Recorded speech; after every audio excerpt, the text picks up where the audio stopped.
네, 8장 인격의 문. 인간이 아름다운 때는 이기고 자랑할 때가 아닙니다. 치고 나서의 태도가 더 중요합니다. 패배의 이야기, 사람을 더욱 빛나게 합니다. 재치 있는 말을 쓸 필요는 없습니다. 자기 자신의 말을 쓰면 그것이 아무리 진부한 내용이라 해도 사람의 마음을 움직입니다. 세상에는 풀어도 이길 수 없는 아마추어의 장점이 있다. 직업 화가가 그린 그림은 훌륭합니다. 그림뿐만 아니라 조각이나 건축물도 전문가가 만든 작품은 구석구석까지 배려가 있어 보는 사람의 마음을 감동시킵니다. 그러나 지금 예술가가 아니라도 감동을 주는 작품을 감상할 기회는 적지 않습니다. 어린이의 무심한 작품들은 감동을 줍니다. 작품이라기보다 낙서에 가까울지 모르지만 마음을 따뜻하게 한다는 점에서 직업 예술가도 이길 수 없을 겁니다. 어린이의 작품이 감동을 주는 것은 거기에 계산이 없기 때문입니다. 철저하고 면밀하게 계산된 예술 작품들도 감동을 주지만 완전히 무심하게 만들어진 작품도 감동을 줍니다. 아마추어라도 사람을 감동시키는 일이 있습니다. 선수를 쓸 줄 모르는 상인에게 오히려 신뢰감이 가는 것을 당신도 경험하셨을 겁니다. 세상에는 프로도 이길 수 없는 아마추어의 장점이 있습니다. 남에게 재치 있는 말을 하려고 꾸미지 않아도 됩니다. 어쨌든 계속 그럴 수는 없을 겁니다. 말은 그 사람의 인간성 전체를 나타냅니다. 말은 마음의 분신입니다. 자신의 말로 이야기한 아무리 진부한 내용이라도 사람은 감동받게 마련입니다. 여러 차례 머릿속으로 되뇌인 이론가로서가 아니라 사람의 체험을 전할 수 있는 말로 대응해야 합니다. 진심을 전한다. 모든 행동에서 중요한 건 이것뿐입니다. 말 한마디가 사람을 살린다. 부검한 것은 금방 벗겨지지만 순금은 영원히 벗겨지지 않습니다. 진짜이기 때문입니다. 진짜는 어디를 잘라도 같습니다. 어제 일과 오늘 일이 다른 점이 있다면 한쪽은 진짜이고 다른 쪽은 가짜라는 것입니다. 말이라는 것도 진심에서 나온 말과 머릿속에서 나온 말이 있습니다.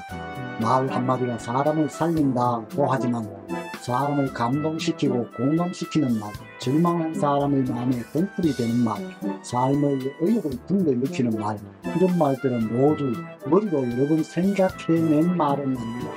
살아있는 말은 말하는 사람의 체온을 전하는 일입니다. 상대의 슬픔과 기쁨, 고생과 아픔을 자신의 것으로 느낄 수 있으므로 다정한 말이 나옵니다. 이런 말을 화술로 배울 수 있을지는 모릅니다. 그러나 그것은 너무나 허무합니다. 인간에게도 도금과 순금이 있습니다. 화술로부터 느끼는 것과 인간성으로부터 느끼는 것과는 아주 큰 차이가 있습니다. 말을 들은 당신은 그 차이에 놀라 상대에 대한 신뢰까지도 잃을지 모릅니다. 기술이 아니라 진심을 다하는 것. 모든 행동에서 중요한 것은 이것뿐입니다. 벼락부자는 돈이 많아서 자랑하려 하지만 진짜 부자는 반대로 돈을 감추려 합니다.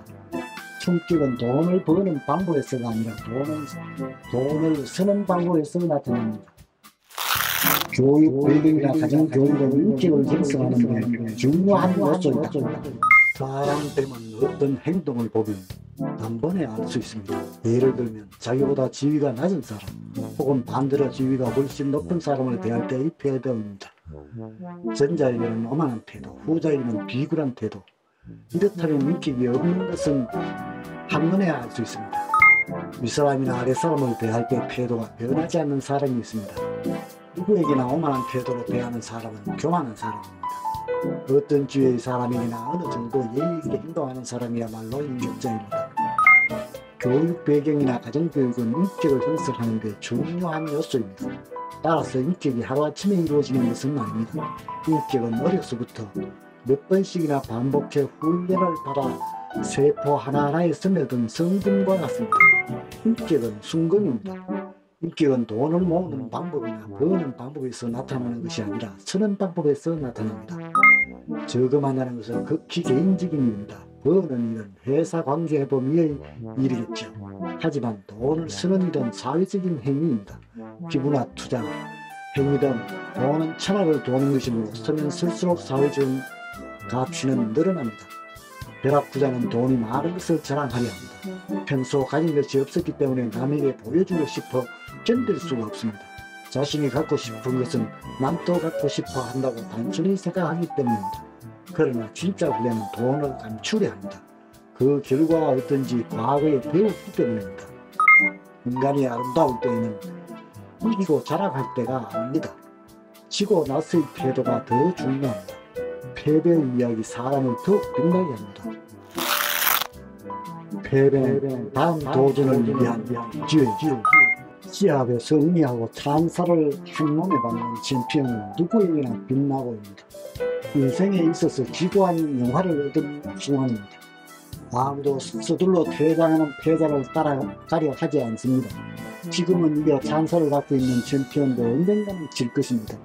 영광의 순간에 삶을 끝내는 사람은 거의 없다고 할 수 있습니다. 사람은 승리의 미학을 압니다. 그래서 빛나는 챔피언은 한순간 영웅이 될 수 있습니다. 그러나 일상생활 속에서 인간이 아름다운 순간은 승리한 후 자랑할 때가 아닙니다. 그것은 패배한 때입니다. 지고 나서 어떤 태도를 보이는가가 더 중요합니다. 뭐라고 한마디 던지고 나가버리는 사람, 패배를 슬퍼하면서 자리를 떠는 사람, 그 자리를 울벅울벅 몸에 넣는 사람, 완전히 혼이 빠져 망하게 되는 사람. 사람마다 가지가지입니다. 담담하게 패배를 인정하고 상대를 축복하는 사람도 있습니다. 이런 사람들에게 졌다는 사실은 패배가 아니라 인생에 있어서 순간적인 휴식을 의미합니다. 그에게는 패배는 다음 도전을 위한 기회입니다. 그는 반드시 부활할 것이다 고 느껴지는 사람은 모두 깨끗하게 질 줄 아는 사람들입니다. 패배의 이야기 인간을 더욱 빛나게 만듭니다. 인간은 길을 헤매면서 실력을 이루게 됩니다. 길을 잃고 헤맨 속의 깨달음, 깨달음 속의 헤맨, 날마다 깨닫고 날마다 헤맵니다. 이 같은 과정을 반복하면서 인간은 점점 신에게로 다가서는 것입니다. 깨달음은 인간을 가장 아름답게 만든다.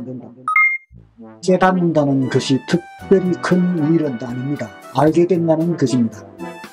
일하면서 요령을 알게 된다. 그림을 그리면서 아름다움을 알게 된다. 이런 일들도 모두 깨달음입니다. 인생을 걸어가면서 삶의 요령을 알게 된다.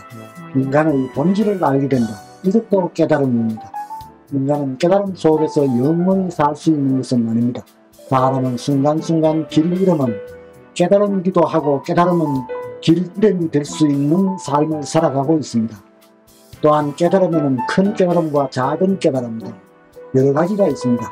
크고 작은 깨달음 사이에 존재하는 것이 길 잃음입니다.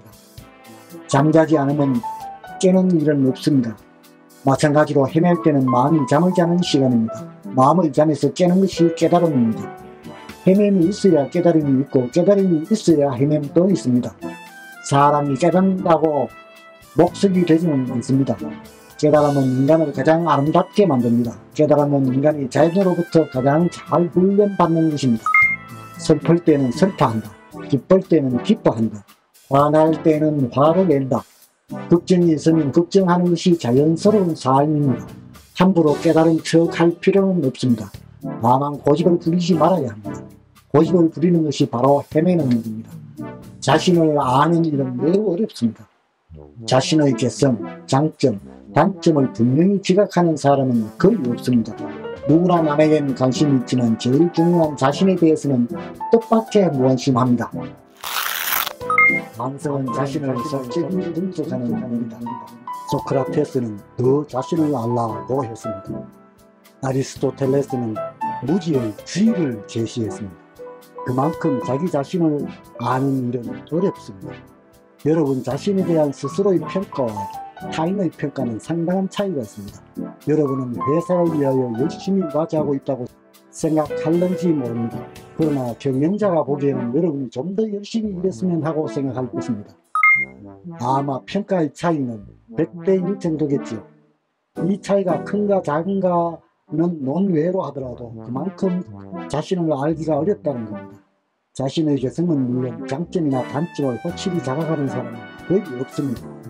더구나 자신의 단점을 후하게 봐주는 것이 누구나 가지는 버릇입니다. 이는 반성이 부족하기 때문입니다. 반성은 스스로 기분을 위축시키는 일이 아닙니다. 자신을 솔직히 분석하는 일입니다. 장점도 분석해야 합니다. 물론 단점도 분석하고 객관적으로 인식해야 합니다. 남에게는 갑절이나 관심을 보이면서 가장 중요한 자신에게는 뜻밖의 무관심하고 미적지근하게 대하는 법입니다. 자신을 잘 알지도 못하면서 남을 제대로 알 도리가 없습니다. 남의 단점은 쉽게 알 수 있지만 그 사람의 장점을 보지 않는다면 거의 반만을 보는 것과 같습니다. 상대의 희노애락을 알지 못하는 사람은 남을 알 도리가 없다. 그러나 남의 단점을 금방 알 수 있습니다. 사람들은 원래 비평가적 성격을 타고났으므로 단점은 쉽게 보입니다. 남의 장점을 볼 줄 아는 사람은 대단한 사람입니다. 감수성이 예민하고 감성이 풍부한 사람입니다.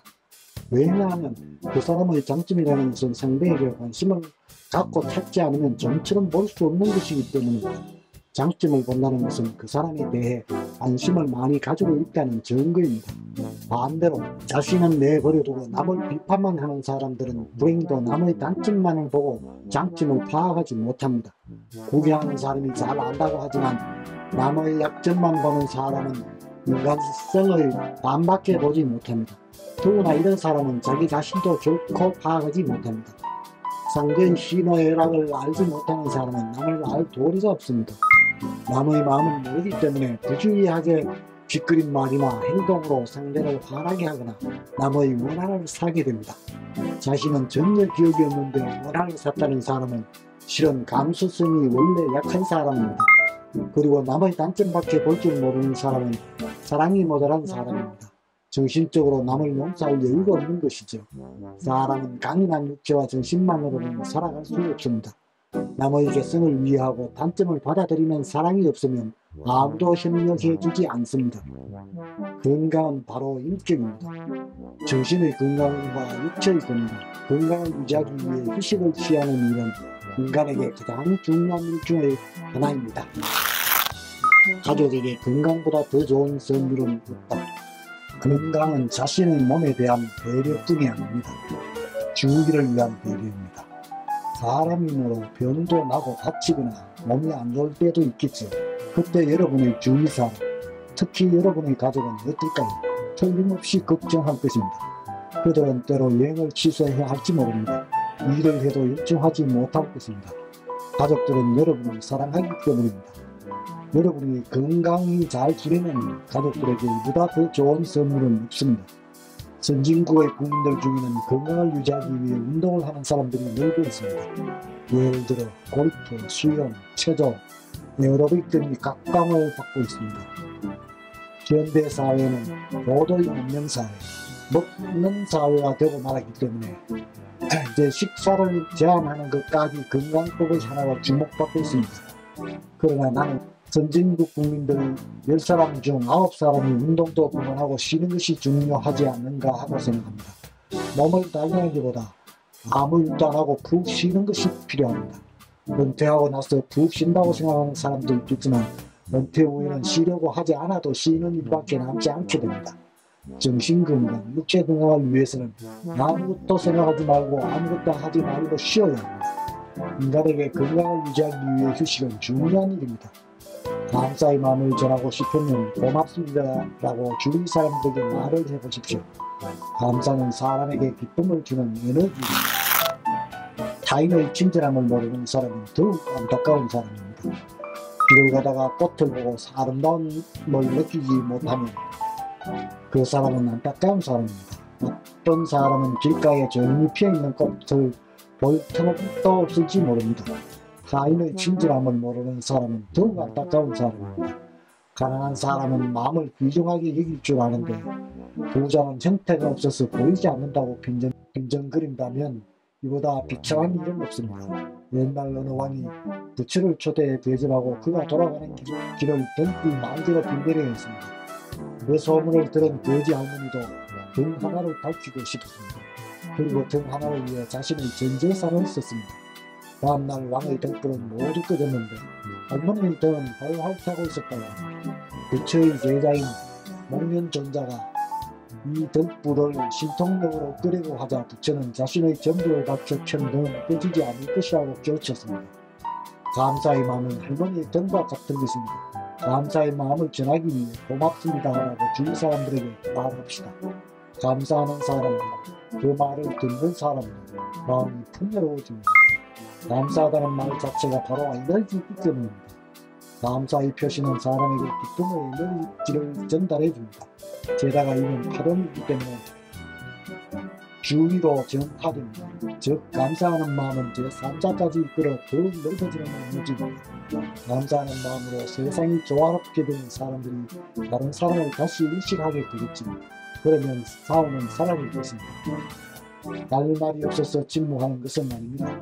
할 말이 너무 많아 침묵할 수밖에 없는 것입니다. 사람이 극한의 경계에 처하면 모든 기능이 정지된다.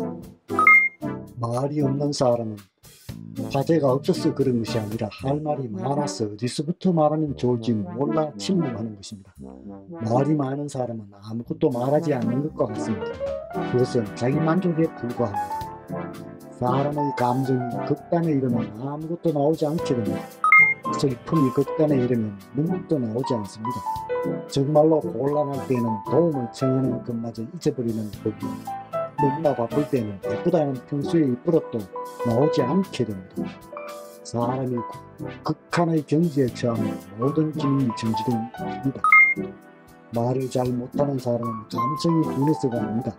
너무나 많은 감성을 표현할 방법을 찾지 못한 것들입니다. 끝까지 시청해 주셔서 감사합니다.